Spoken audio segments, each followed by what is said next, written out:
É tão profundo isso aqui, pessoal.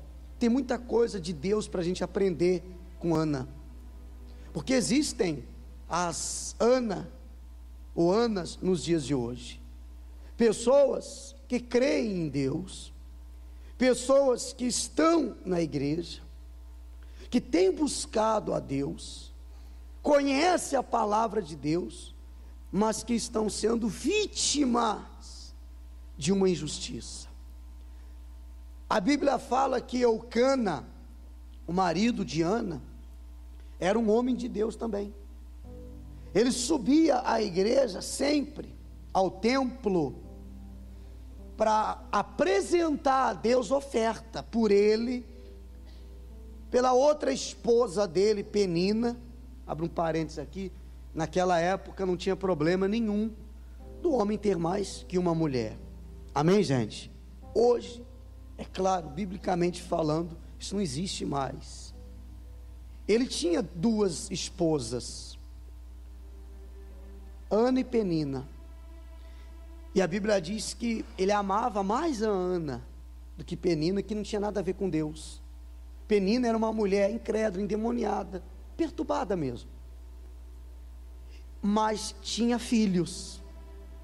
Ana era, vai vendo, uma mulher de Deus, fiel, de fé, mas ela era estéril, e ela tinha um sonho, ela queria ser mãe. E a Bíblia diz que por várias vezes, quando ela se arrumava para ir para a igreja, a rival dela, outra, chegava para ela e irritava ela. De que maneira? Você vai fazer o que na igreja? Você vê que eu tenho o que você tanto quer sem ir à igreja. Você vê que não me falta o que você com muitas lágrimas vem pedindo há tanto tempo. Quem consegue entender, pessoal? No versículo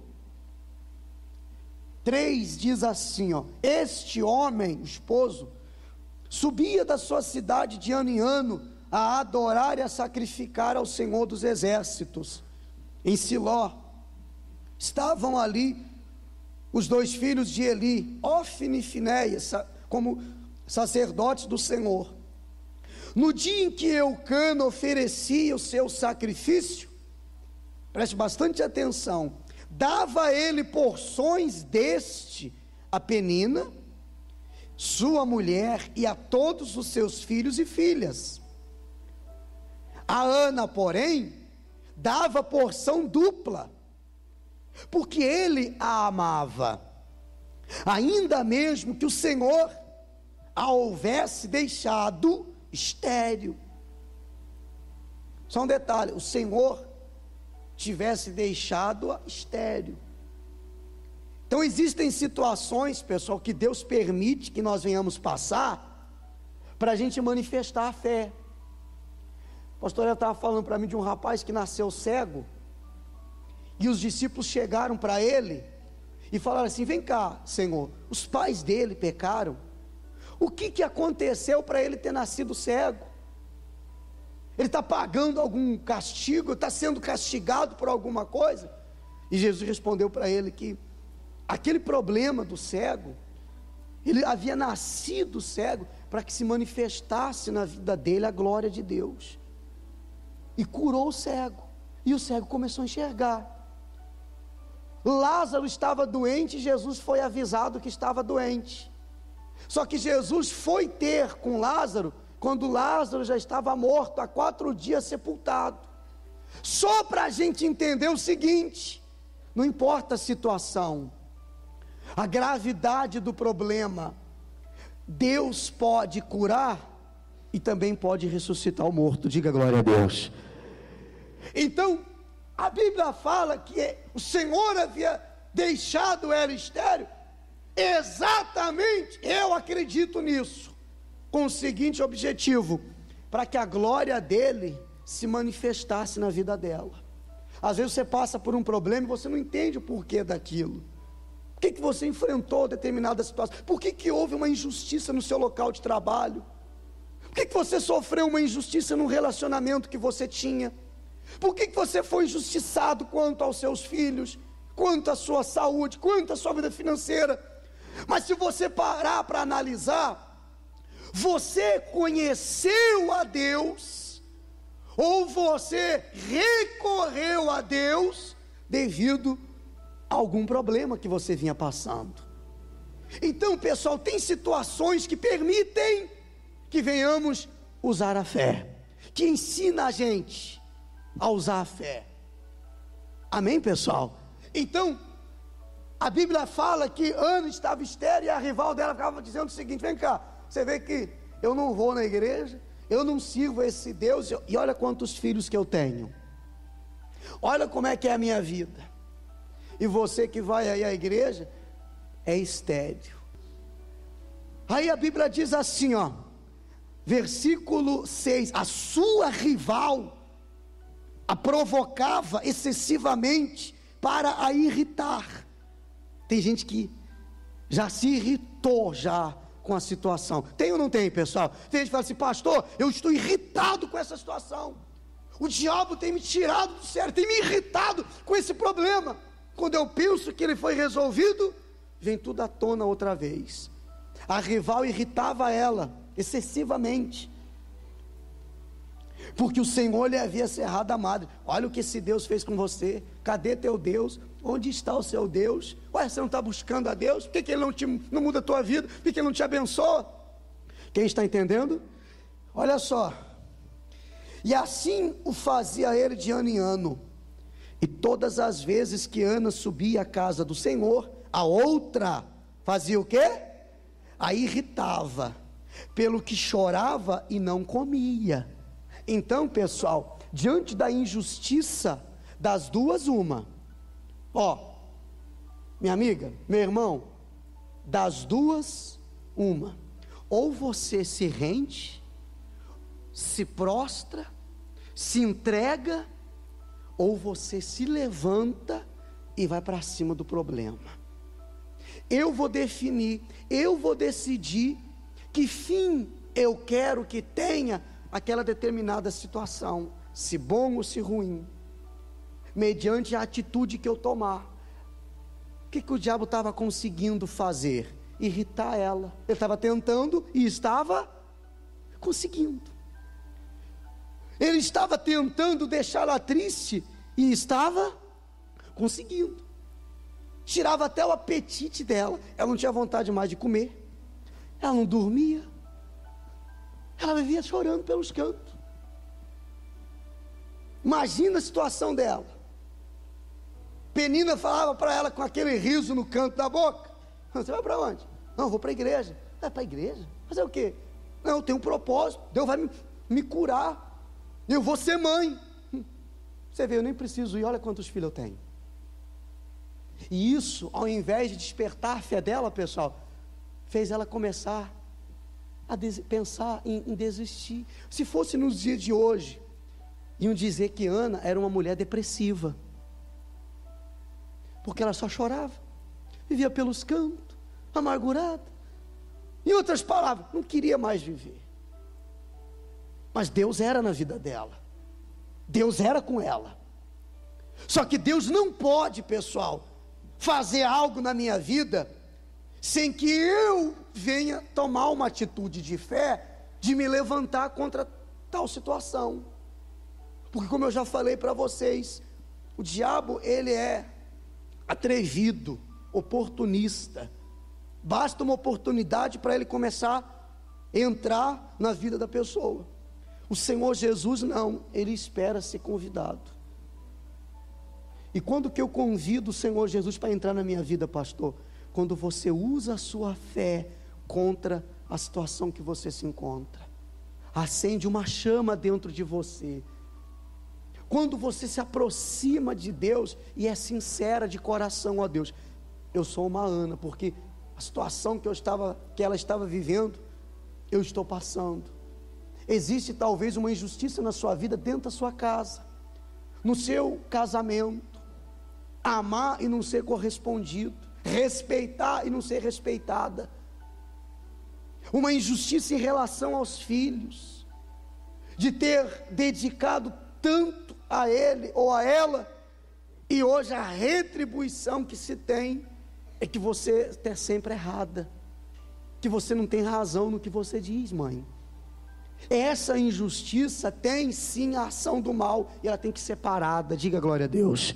Ela tem que ser parada. O que diz mais embaixo? Versículo 8: Eucana, seu marido, lhe disse: Ana, por que choras? E por que não comes? E por que estás de coração triste? Não te sou eu melhor do que 10 filhos? É aí que você tem que prestar bastante atenção, pessoal, porque Satanás é o seguinte: ele quer colocar dentro da pessoa um espírito chamado conformismo. Você não tem aquilo, mas você tem isso. Aquilo ali não está do jeito que você quer, mas isso aqui melhorou um pouquinho. O que Eucana fazia? Chegava para Ana e dizia: Ana, você nunca vai ser mãe, você é estéril, mas você tem a mim, que sou um bom marido para você. Até a oferta na igreja sou eu que faço por você. Mal sabia ele que este era um dos grandes males da vida de Ana, querer ele fazer o que ela tinha que fazer. Por isso, pessoal, que quando a pessoa age pelo sentimento, quando ela age pela emoção, pelo coração, ela não consegue resolver muitas coisas na vida dela. Veja que o marido queria ajudar, amava ela demais, dava oferta por Penina, pelos filhos, mas por Ana dava sempre em dobro. Só que o sonho de Ana não se realizava. Eu acredito que Penina, a incrédula, ela era abençoada pela oração do marido. Logo Ana, que já conhecia a Deus, teria que fazer uso da sua fé para que Deus se manifestasse na vida dela.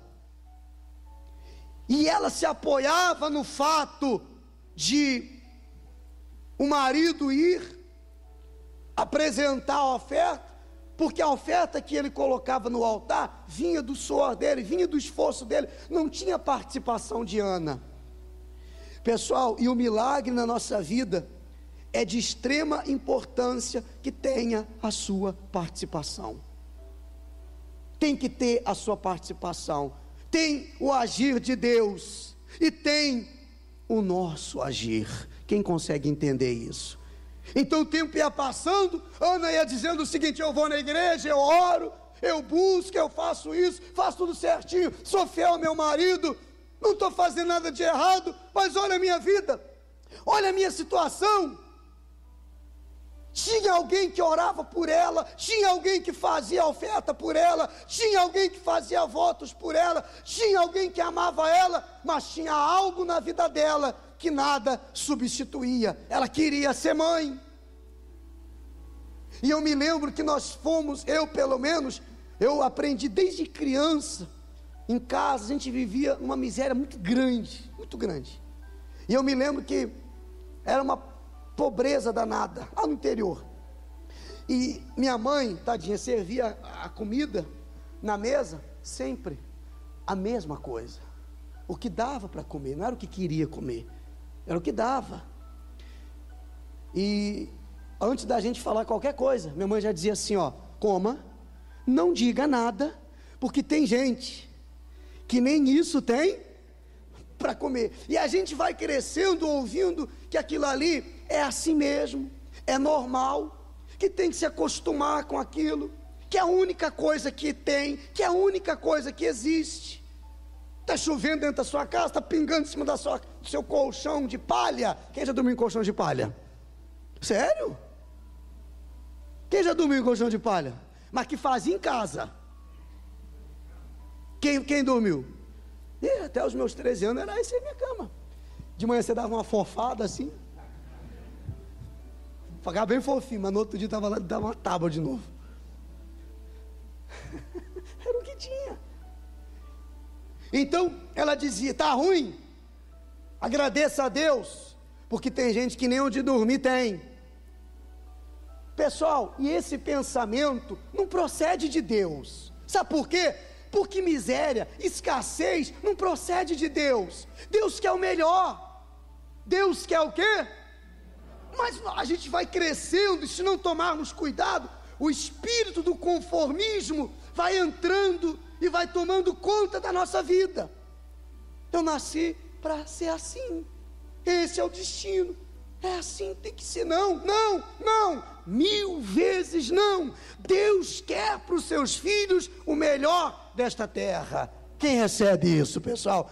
Quando eu conheci a Deus, quando eu tive uma experiência com Deus, Deus me mostrou o seguinte, pessoal, que Ele tem o melhor para mim, que Ele não tem prazer na miséria, na injustiça. Para finalizar, versículo 9: após terem comido e bebido em Siló, quer dizer, todo mundo em festa, Ana insatisfeita, estando Eli, o sacerdote, assentado numa cadeira junto a um pilar do templo do Senhor. Versículo 10, eu gosto desse versículo, pessoal. Leia aí em voz alta. Versículo 10 diz o quê? Levantou-se Ana. O que significa para você levantar-se? Literalmente falando, pessoal. Mostra aí. Não, mostra aí. O que é se levantar? Mostra aí, gente, pelo amor de Deus. O que é se levantar, pessoal? É mudar de posição. Não é assim? É fazer alguma coisa, é fazer algo diferente, é mudar a direção da sua vida, porque eu não posso exigir resultado diferente na minha vida, se eu só faço a mesma coisa. Resultado diferente é consequência de atitudes diferentes. Tem pessoas que ela quer que sempre aconteçam coisas novas na vida dela, coisas novas e diferentes na vida dela, mas ela sempre faz a mesma coisa. Por isso Deus nos deu uma direção. Nós vamos fazer um propósito aqui na igreja, de 21 dias, onde nós vamos orar, inclusive de dia e de noite, uma oração que seja durante o dia, e uma oração que seja durante a noite, como diz lá Jesus em Lucas 18, que nós lemos no domingo. Não fará Deus justiça aos seus escolhidos, que a Ele clamam, quando? De dia e de noite, embora pareça demorado, porque só o injustiçado sabe quão demorada é a justiça, ou pelo menos o quanto que parece ser demorada, porque Jesus não falou que é demorada, mas Ele falou que parece ser demorada. E eu estava lendo até coloquei lá uma mensagem que fala que o que comete a injustiça é muito mais infeliz do que o injustiçado. A pessoa que comete a injustiça, ela sofre mais do que quem foi injustiçado. A amante sofre muito mais que a própria esposa, por exemplo.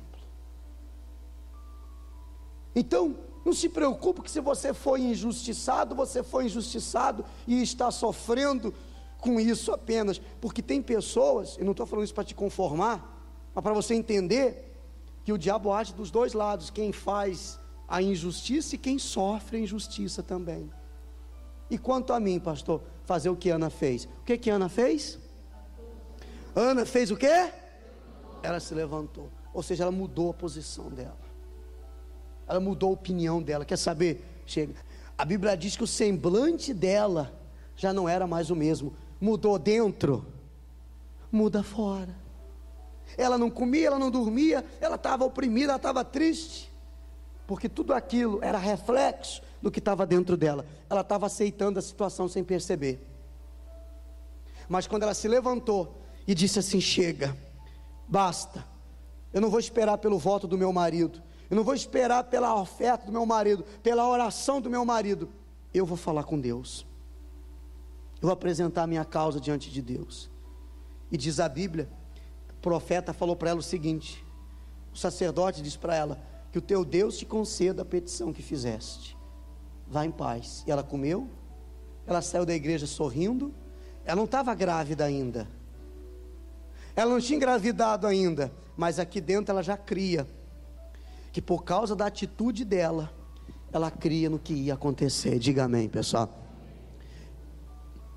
Fez um voto, dizendo, Senhor dos exércitos, se benignamente atentares para a aflição da tua serva, e de mim te lembrares, da tua serva te não esqueceres, e lhe deres um filho, varão, ao Senhor o darei por todos os dias da sua vida, sobre a sua cabeça não passará navalha.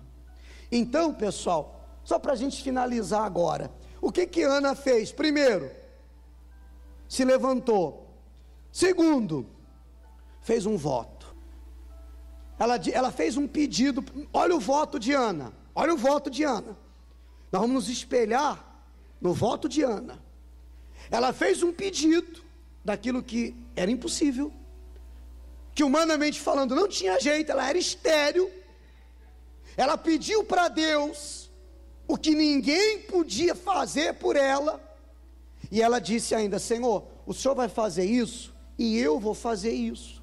Ela não estava barganhando com Deus, trocando, fazendo troca com Deus, eu vou dar isso, o Senhor tem que me dar isso. Deus não tem que nada, Deus não tem que nada, Deus não é obrigado a nada, Ele faz se Ele quiser fazer, mas Ele faz, porque Ele é justo. Diga glória a Deus.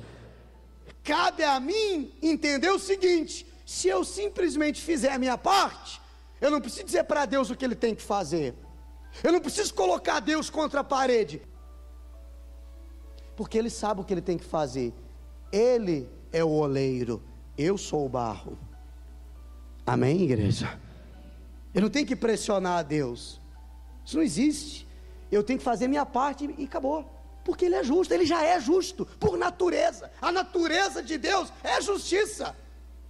Então eu não preciso falar para Deus, ou pressionar Ele com uma oferta, e dizer, ó Deus, está vendo, eu fiz isso aqui, e o Senhor vai ter que fazer aquilo ali.